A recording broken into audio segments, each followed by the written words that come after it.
안녕하세요. 이번 시간은 태어난 달로 보는 본인의 체질에 대해서 말씀드리겠습니다. 기본적으로 인간의 몸을 자동차라고 생각하신다면 자동차를 움직이게 하는 힘은 연료와 엔진 두 가지로 볼 수 있는데 사람의 몸에도 마찬가지로 엔진을 담당하는 것은 기라고 하고요. 그리고 연료를 담당하는 부분을 혈이라고 합니다.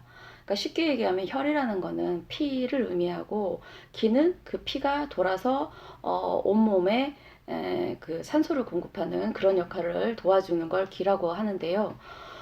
기본적으로 기를 담당하는 거는 오행 중에 화하고 금의 기운이고요. 혈을 담당하는 거는 수하고 목의 기운입니다. 자, 이제 계절별로 볼게요. 봄은 목이 관장하는 계절입니다.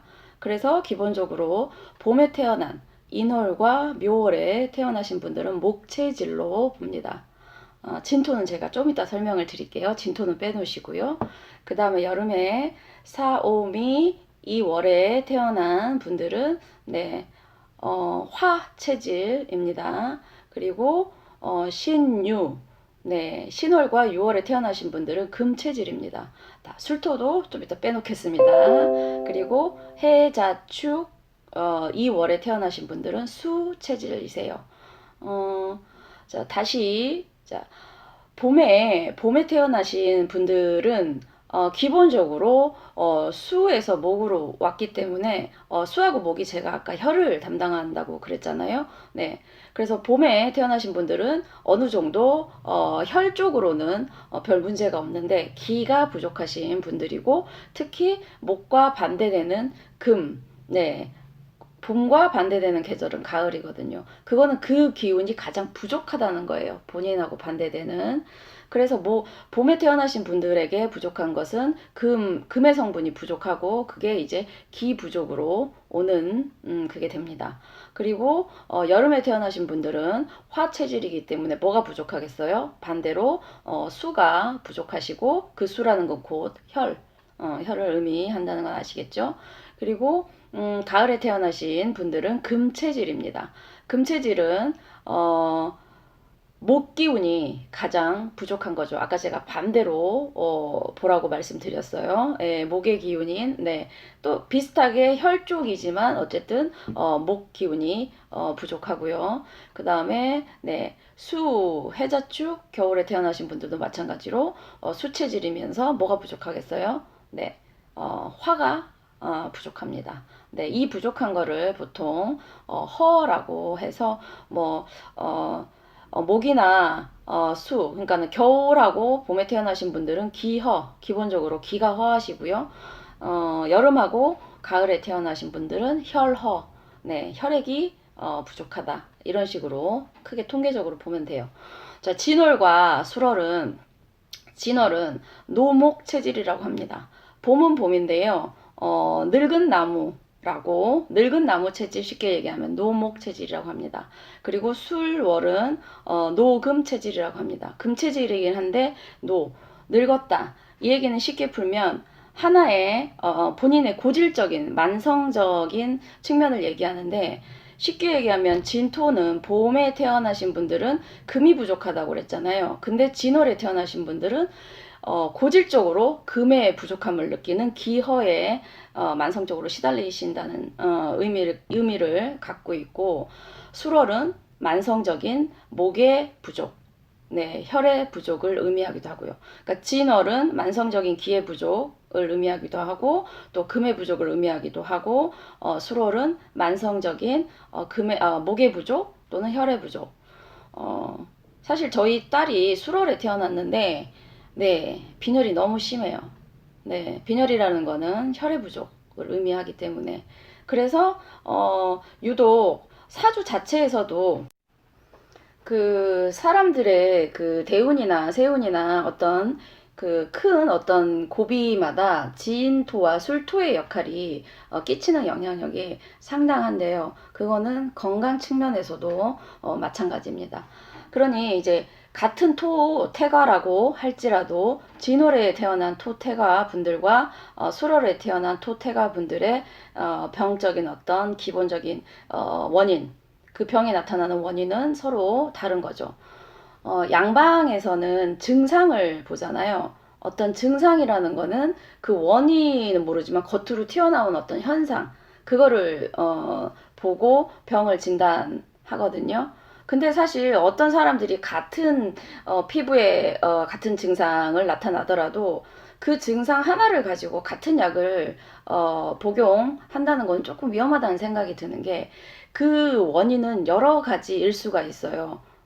단순히 여기에 뾰루지가 하나 난다고 그래서 그 사람이 모든 원인이 같을 수가 없어요. 어떤 사람은 기부적으로 그런 증상이 나타날 수도 있고, 어떤 사람은 혈부적으로 나타날 수도 있고, 조금 더 디테일하게 들어갔을 때는 목의 기운이 부족하거나, 화의 기운이 부족하거나, 수의 기운이 부족하거나, 네, 금의 기운이 부족하거나 이럴 수 있거든요. 그래서 어떤 사람이 당뇨가 있다, 그 증상도 마찬가지예요. 당뇨라는 서양 양방에서의 내려지는 진단은 당뇨지만, 당뇨는 보통 토랑 관련된 질병인데, 토가 너무 많아서 당뇨가 올 수도 있지만, 토가 너무 부족해서 목 기운이 많아서 토를 극했을 때 토에, 그러니까 너무 지나침과 부족함이 원인이 될 수 있기 때문에, 저는 학문도 서양 학문과 동양 학문이 이렇게 서로 보완되고 보충하고 이래야 된다고 생각하고, 의학 쪽에서도 양방과 한방이 서로 필요한 거는 보완하고 이래야 된다고 생각해요.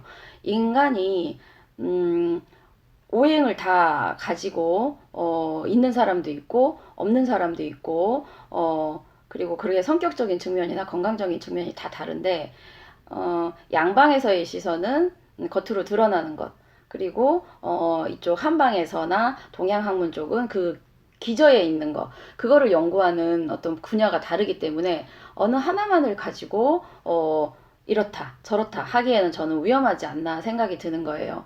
그리고 명리학 하시는 분들이 몇 분이나 제 방송을 보실지는 모르겠지만, 저는 일반인들 분들도 그런 생각을 가지셨으면 좋겠어요.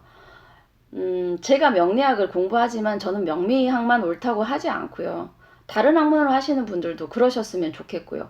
그래서 어떤 걸 질문을 하실 때 이 사람들의 궁합이 좋아요, 아니면 이 사람은 그건 어때요? 라고 했을 때, 명리적인 것만 가지고 인간의 복잡 미묘한 심리와 이 두 사람의 어떤 서로 다른 상황에서 성격도 다르고 환경도 다른 사람들이 만났을 때, 이걸 단순히 지지 네 개의 합과 무슨 그걸로만 가지고 그 두 사람의 궁합을 알 수 있다? 저는 아니라고 보고요. 만약에 명리를 하시는 분들이 그것만 가지고 사람의 궁합을 단정 짓는다 그러면, 저는 그렇게 하시는 거는 오히려 명리학에 대한, 제 개인적인 생각입니다. 좀 모독 같다는 생각이 듭니다. 네. 그렇게 인간이 단순하지가 않아요. 그리고 명리학으로 인간을 모두 설명할 수 없습니다. 네. 제가 아무리 명리학을 사랑하고 연구하지만, 연구할수록 인간은 명리학만으로 해석할 수 있는 존재는 아니다 라는 생각을 늘 하기 때문에, 제 방송을 보시는 분들도 제발 이제 단편적으로 보시는 그 시선에서 조금은 벗어나셨으면 좋겠어요. 물론 명리학이라는 게 성격과 이 사람의 어떤 진로와 그 다음에 그 방향성 같은 거는 알 수 있지만, 그게 아주 디테일하게 들어갈 수는 없어요. 그래서 어떤 분이 저한테 왜 명리학으로 같은 사주인데 다르냐, 이거를 갖다 그러면 명리학이 틀렸다라고 말씀하신다면, 그거는 명리학에 대한 오해예요. 네. 다 설명할 수 없어요, 명리학은. 또는 사람이 아직 더 명리학에 대해서 연구가 부족했거나. 그렇지만 저는 늘 말씀드리지만, 어느 하나의 학문으로 인간을 알 수 있는 학문은 이 세상에는 존재하지 않는다라고 저는, 네, 확신합니다. 여러분들도 그런 생각을 가지셨으면 합니다.